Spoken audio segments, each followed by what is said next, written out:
Alors, c'est des sujets dont je vous ai souvent parlé. Je ne vous rappelle pas l'intérêt du déploiement de la fibre optique jusqu'au domicile et la forte attente des habitantes et des habitants, surtout dans les zones où le débit par liaison cuivre est faible. Mais je vous rappelle le découpage de notre territoire pour le déploiement de la fibre optique. Donc, il y a la zone d'initiative publique qui concerne les communes entrées dans la métropole après 2011. C'est le département qui est maître d'œuvre, donc il en parle beaucoup. Et sur son territoire, la métropole cofinance ce déploiement par le département. D'autre part, donc, la zone d'initiative privée qui concerne les communes de la métro d'avant 2011. Initiative privée veut dire financement privé par Orange en l'occurrence.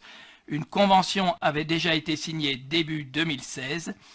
L'été dernier, donc l'accord national entre les opérateurs et l'État a été modifié et 3 communes sont passées d'Orange à SFR.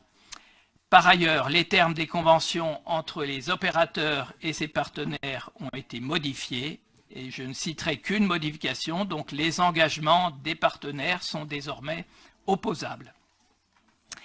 C'est pourquoi il nous faut à nouveau autoriser le président à signer la convention entre les départements, la communauté d'agglomération Vienne-Condrieu, Grenoble-Alpes Métropole et Orange. Et je ne citerai qu'un chiffre, donc sur ce périmètre de la métropole, 87% des logements et locaux professionnels seront raccordés au très haut débit fin 2019. Donc on est dans une phase de finale.